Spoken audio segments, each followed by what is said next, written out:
Last month, I streamed over 8 hours of an online auction that had over 1,000 graded games being auctioned off. We're talking one game every 30 seconds until every game is sold. No extensions, highest bid wins. Overall, I bid on well over 100 games and won about 30 of them for a grand total price of about $6,000 US. Today, we get to see what I won at this auction. But I'm just going to start ripping into these packages here, and we'll talk about them as we go. As always, thanks to every single Patreon who supports the channel, as well as the Greg gang. I can't do it without you guys. Let's do this. So here we go with the first one. You can already kind of see the first title there poking its head out. Let's just unwrap this a little bit here. Dot Hack GU Volume 2 Reminisce. Very cool PlayStation 2 RPG. I actually did watch the Dot Hack series growing up. It's kind of hard to explain now because the Dot Hack series is pretty much dead, but these used to be some of the most collectible games on PlayStation 2, so really cool to pick that one up like 10 years after the fact. Another super cool one here in Jaws Unleashed. A lot of you guys probably remember when this came out for PS2. This is one of those games that I always wanted to play growing up. I wanted to buy it growing up, but we just never got around to it. Owning it now still has a bit of nostalgia just because of how badly I wanted to play it back when it came out. I just remember it being so groundbreaking at the time that you could play as the shark. What a concept. That's insane. And then we have Ghost in the Shell Standalone Complex. Pretty uncommon game for PS2, but I'm gonna be honest with you guys, I'm not really a fan of Ghost in the Shell. I don't really know anything about it. So I bought the game. I might just try to resell it. I might hold on to it. I'm really not sure what my plan is with this one yet. Next pile of games.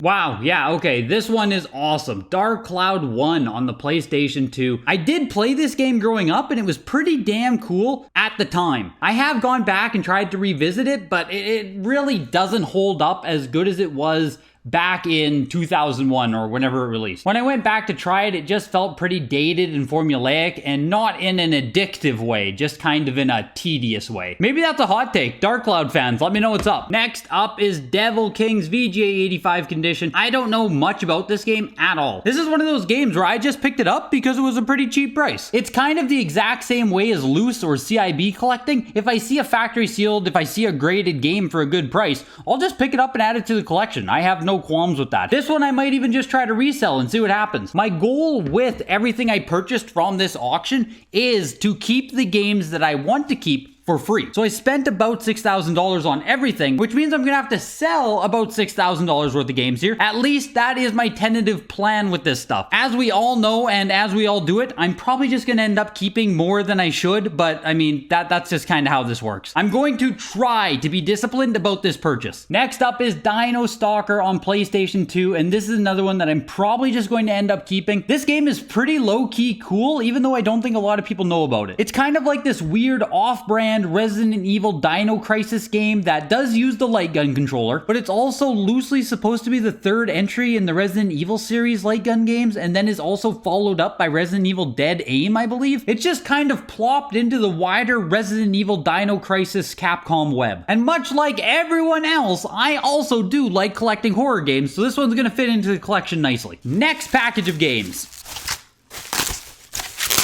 Baldur's Gate Dark Alliance 2. One of the games that, in my opinion, is the peak of couch co-op multiplayer during this generation of games. Baldur's Gate 1, Baldur's Gate 2, Champions of Norath, and Champions of Norath 2 are basically the best you're gonna get. And if you guys don't know, Baldur's Gate 2 on the original Xbox used to be like one of the most expensive original Xbox games. It's kind of funny how some games just didn't appreciate over the years. Some games absolutely skyrocketed, some stayed stagnant, and some honestly went down. Here comes a double hitter of Burnout for you guys. Burnout 3 Takedown and Burnout Revenge. I am a big fan of the Burnout series, and I do want to get every single Burnout game eventually factory sealed and graded for my collection. And I don't really care if they're PS2 or original Xbox for this collection. I mean, I might just end up buying both the PS2 and Xbox versions. I'm kind of a madman like that. I will buy duplicate copies of the games. Next package of games. First up is another entry into the Resident Evil collection here with Resident Evil Outbreak File 2. I've never played this one myself, but it looks like it actually has online multiplayer, which is pretty cool. And the back of the game also boasts that this is the first time you can walk and shoot at the same time. So that's pretty groundbreaking if you ask ask me. Kingdom Hearts, Chain of Memories. Now, I am a pretty big Kingdom Hearts normie. I've only played 1 and 2, but I did love them. I'm always down to collect Kingdom Hearts games. There's really not much to say there. And here we go with Baldur's Gate Dark Alliance 1. Like I said, these are the pinnacle of couch co-op dungeon crawling in my opinion. I needed number 1 to go with number 2. Of course I bought it. And as I'm going through these games again, I'm realizing I didn't buy that many that I actually want to sell, and that's kind of a problem. Next group of games, Shining Force, Resurrection of the Dark Dragon in 90+. This actually is an upgrade for me. I used to have an 85+ copy, and if you guys saw my VGA unboxing video, I also have a VGA 85 copy of this game. In my endless pursuit for a mint copy, it took me about 6 years, and I just ended up buying the 90+ myself because I could never get a grade higher than 85+. It's kind of funny how that works out. It cost me about $200 to upgrade to the 90+ once I sold off my 85+. Not bad at all. Another absolute beauty in the .hack GU games here with Volume 3 Redemption in VGA 90. If you don't know, there are 4 standard .hack games released on PS2, and then there were 3 games released in the GU series. So there are 7 total .hack games on PlayStation 2 if you want to collect them all. That's kind of insane. Here is my very first graded PS Vita game. I tried to win this game on Nintendo DS, and I put in what I thought was a very strong bid, but I still lost. I was the underbidder. But I'm still super happy to get this as a consolation prize. Zero Time Dilemma, the 3rd game in the Zero Escape series. I don't know if you guys even know this, but I absolutely love the Zero Escape series of games. Like, they are fantastic. I love visual novel style games like that. I love escape room type games. Like, these types of games were so much fun. I also love the Danganronpa games and want to buy those at some point too. I do own the other games in this series. I just need to send them off for grading. This one is absolutely crazy though. I love being able to own this in 95+.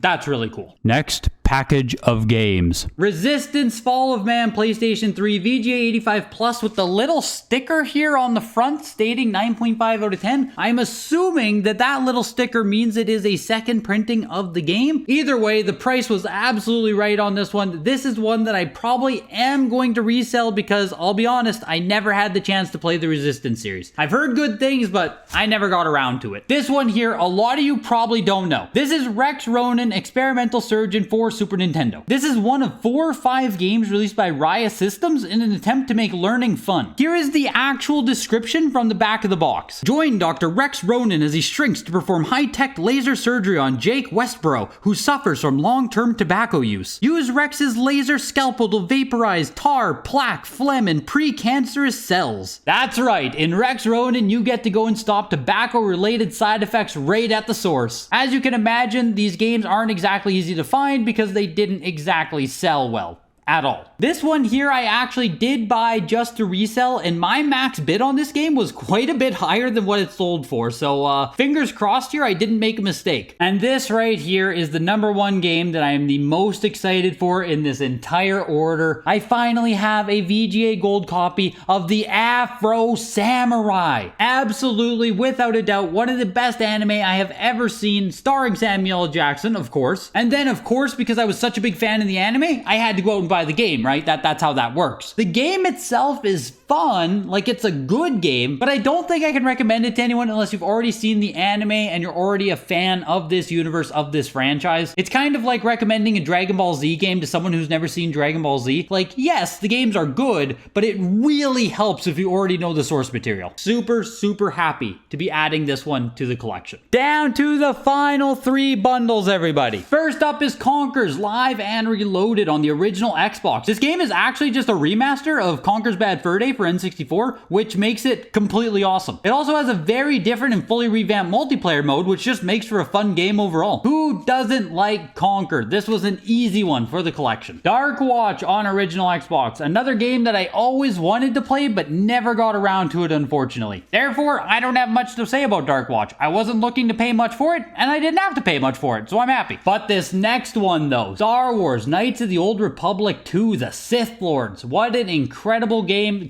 KOTOR, what an incredible series of games. I still do need to track down a copy of KOTOR 1, which isn't going to be easy. That game's gotten pretty damn expensive. An awesome couple of Star Wars games that I absolutely do still recommend that people check out. I'm pretty positive these got ported and re-released to something, so you can probably play updated versions at this point. Second last stack of games here. At the end, I am going to lay them all out so we can all get a good look at everything that was bought. Armored Core 2 for the PlayStation 2. A game series that I know very little about, actually, but it is developed by From Software, which makes this series pretty damn cool in my opinion. I do like collecting games by certain publishers, and Armored Core is one of those games where I might just have to hold on to it simply because it's From Software. I might see what the market thinks about it for reselling. I don't know. There's a whole bunch of these where I'm completely torn on them. Next up is Burnout 1 on the PlayStation 2. Only in VGA 80, but I'm still super happy to knock this one off. Burnout 1 factory sealed is actually kind of difficult to find. I really wanted to get a copy for the collection though, so now over time I can just work on upgrading it. And then if the price on this game does happen to go up even more, at least I've hedged myself against that inflation. I just really didn't want to be caught in a spot where this game becomes more expensive and I don't own one. And like I said, I'm not afraid to buy the same game across different consoles. Baldur's Gate, Dark Alliance 1, happy to own it on PS2, happy to own it on Xbox. I still need to buy a copy on GameCube. I probably will do that. The last stack of games, everybody. This has been an absolute thrill for me to go through. Hopefully you guys are enjoying this too. Starting off with Tony Hawk's Pro Skater 2X. My personal favorite game in the series is Tony Hawk's Pro Skater 3, but I definitely have no issues with Tony Hawk's 1 or 2, or 4 for that matter, or Underground. I'm a big fan of the series. Magic the Gathering Battlegrounds. This game was fully nostalgia driven for me. This is basically my only exposure to Magic the Gathering. I played it growing up. I had no idea what Magic the Gathering even meant, but it was a pretty fun two-player versus game that I think is based on the cards. I think you use cards to attack each other. Holding this in my hands now though definitely makes me want to go play the childhood copy at mom's house. I'm probably going to have to do that soon. And last but certainly not least, we have Arx Fatalis on original Xbox, a game that probably none of you have ever heard of before. It's just kind of one of those uncommon rare games that is sought after by full set collectors or people deep in the Xbox library. It's a first person role-playing game that actually reviewed pretty damn well. When I was looking into this game more, seeing the reviews, reading about it actually made me want to try it out. I probably never will get around to it as it's supposed to be a pretty big game and my endless backlog is, well, endless already. But if you are someone who likes to collect a little bit deeper into console libraries, keep your eyes peeled for Arx Fatalis. It's already a pretty expensive CIB. And that does it, folks. Let's go ahead and take one last look at every single game that was purchased.